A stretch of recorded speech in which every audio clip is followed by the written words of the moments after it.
Moila ni lago, Moila yonswa, Moila gela. Te bénisse, sa grâce est abondante dans ta vie au nom de Jésus. Nous allons partager encore un thème sur comment sortir aisément du désert, mais cette fois-ci nous allons parler de la gestion des ressources, un sujet très important. Nous lisons Exode 16 à partir du verset 14 jusqu'au verset 22. La Bible dit que la manne descendait du ciel comme nourriture pour le peuple d'Israël. Quand tu traverses des moments difficiles, la nourriture te vient fraîchement et pleinement du ciel. Dieu lui-même fait descendre la nourriture du ciel pour te donner à manger. Alors, cette manne, il fallait la ramasser quotidiennement. Tous les matins, il fallait se lever, aller et ramasser la manne. Et cette manne ne devait pas être conservée. Plusieurs se sont rendus compte que lorsqu'ils ont gardé la manne, elle est devenue infecte. Les vers s'y sont mis et le lendemain, ils ne pouvaient plus l'utiliser. Ils avaient un souci d'indépendance. Ils avaient peur, se disant, et si le lendemain, on n'a pas eu? Et si je tombais malade? Et s'il y a une situation? Donc, mieux vaut prendre beaucoup aujourd'hui où Dieu m'a donné beaucoup. Alors que Dieu leur donnait pour utiliser ça pour des choses précises. C'était pas pour garder. À des moments, Dieu va te donner l'argent. 2000 euros, 1000 euros, 100 euros pour régler certaines urgences, pour régler certaines situations. Si tu reçois 500 000 francs CFA, Dieu te les donne pour gérer tes factures, ton loyer. Ne te soucie pas de si ça finit ou pas. C'est pas pour épargner qu'il te donne. Il te donne pour régler certains problèmes. Et tu te rends compte que tu veux garder parce que tu te dis, et si? Et quand tu gardes, ça devient infect. L'argent fuit de tes mains, ça disparaît. Après, quand tu t'assois pour faire les comptes et les calculs, tu te demandes, mais à quoi est-ce que l'argent a servi? Où est-ce que l'argent est passé? Mais je ne sais pas comment j'ai utilisé l'argent, mais je me rends compte que je n'ai plus rien dans la main. Simplement parce que il y a des vers spirituels qui s'y sont mis, ont rongé et l'argent est devenu infect. Cette épargne-là est devenue infecte. Mais ce qui était surprenant, c'est que la veille du sabbat, il fallait ramasser une quantité double. Et étrangement, lorsqu'on prenait cette quantité double-là, le lendemain, les vers ne s'y mettaient pas, ça ne devenait pas infect. Dieu est donc d'accord avec ton épargne. Il est d'accord que tu gardes aussi. Parce qu'à des moments, il va te donner un surplus que tu dois épargner, un surplus que tu dois garder.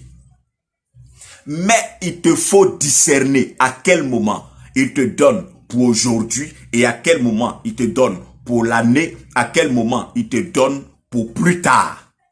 Si tu n'arrives pas à discerner cela, tu vas te retrouver en train d'utiliser l'argent pour t'offrir des vacances. Tu vas te retrouver en train d'utiliser le surplus pour t'acheter une nouvelle voiture ou pour élargir ton activité alors que Dieu ne t'a pas donné ce surplus-là pour ça. 3 mois après, tu vas te rendre compte que tes finances sont asséchées. Et tu te dis, Seigneur, mais pourquoi ça ne va pas? En fait, ce n'est pas que Dieu ne t'a pas donné. Il t'a donné ça hier et tu as utilisé ça hier alors que tu devais les utiliser aujourd'hui. Il y a un médecin qui avait une clinique située près d'un hôpital public. Et l'hôpital devait avoir des travaux, donc ils ont fermé. Et tous les malades venaient chez lui. Donc il avait commencé à avoir un chiffre d'affaires inhabituel. Au départ, il avait commencé à dépenser, à acheter certaines choses. Et après, il s'est dit, ah tiens, certainement que le surplus, je dois l'épargner pour un temps à venir. Regardez ce qui s'est passé avec le corona. Plusieurs ont reçu certaines choses et ont voulu élargir leurs activités. Certains ont voulu investir. Et malheureusement, une situation est arrivée. Dieu sait qui va avoir corona. Il sait que plus tard, tu auras un problème. Il sait qu'il aura telle situation. Alors le Seigneur permet qu'il y ait un surplus que tu dois épargner pour ces temps à venir. Et ce médecin, 2 mois après, le propriétaire du local qu'il utilisait pour sa clinique viendra lui dire, j'ai besoin de mon local. Il comprend tout de suite pourquoi le Seigneur lui avait dit, fais attention à comment tu dépenses ce que tu reçois maintenant. Hier, il ne fallait pas épargner. Parce que la manne était donnée pour lundi, pour mardi, pas pour lundi et mardi. Pas pour mercredi et jeudi. Cependant, il y a un temps où la manne est donnée pour aujourd'hui et pour demain. Donc, à des moments, Dieu va te donner pour le mois de février et pour le mois de mars. À des moments, il va te donner pour cette année et pour l'année prochaine. Mais ça ne sera pas tous les jours. Il va te falloir discerner à quel moment j'ai un peu plus, à quel moment je n'ai pas plus. À quel moment je peux changer mes vêtements, à quel moment je peux renouveler mon mobilier, ou à quel moment je peux changer ma voiture, ou à quel moment je dois utiliser ça pour gérer les urgences.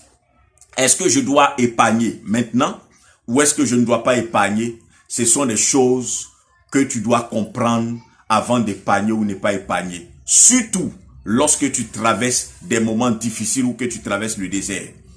Si tu es à Canaan, cette règle-là n'est pas valable pour toi.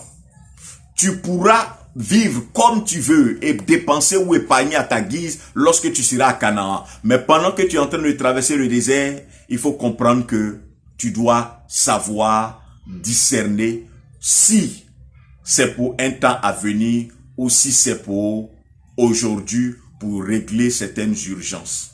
Que Dieu te bénisse.